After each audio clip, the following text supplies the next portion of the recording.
2025-এ এসে আপনি যদি একটা গাধা না হন, তাহলে আমি মনে করি আপনার ডোপামিন সম্পর্কে জানা উচিত।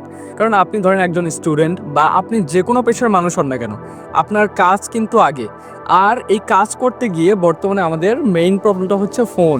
আমরা ফোনে আটকে যাই বা অন্য অনেক জিনিস আমরা আটকে যাই। হ্যাঁ? তো ওইগুলো থেকে মূলত কীভাবে বের হবেন? ওইগুলো থেকে বের হওয়া বর্তমানে কিন্তু অনেকটা টাফ।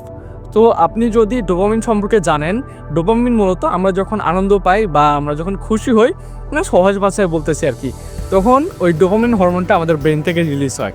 এই বইটা যদি আপনি পড়েন, এই যে ডোপামিন ডিটক্স, এই বইটাতে মূলত ডোপামিন নিয়ে বা আমাদের অনেক ব্যাড হ্যাবিটস নিয়ে এইখানে কথা বলা হয়েছে। আর অনেকগুলো জিনিস সুন্দরভাবে তুলে ধরা হয়েছে। বাট আপনার যদি বই পড়ার অভ্যাস না থাকে, মূলত বইটা ছোট একেবারে অনেক ছোট বইটা। তো বইটা পড়তেও ভালো লাগবে। আর আমি রিকমেন্ড করবো ডেফিনেটলি আপনি যদি ডোপামিন সম্পর্কে জানতে চান, আর এখন যেই পরিস্থিতিতে আছেন, যেই বাজে অভ্যাসগুলো আছে আপনার, বা ওইগুলো অভ্যাস থেকে আপনি বের হতে পারতেছেন না, যদি চান বের হতে, তাহলে আমি রিকমেন্ড করবো ডেফিনেটলি আপনার এই বইটা পড়া উচিত। বই কিনে পড়া তো অবশ্যই ভালো, বাট আপনার যদি কোনো প্রবলেম থাকে বা সেইভাবে কিনতে না মন চায়, তাহলে আমার কাছে পিডিএফ আছে, কোনো সমস্যা নাই। আপনি জাস্ট কমেন্টে বলেন যে আপনার পিডিএফটা লাগবে কি না, আমি জাস্ট আপনার ইনবক্সে দিয়ে দিব। আর বইটা মূলত অনেকটা ছোট, আপনি চাইলে অবশ্যই এটা পড়তে পারেন।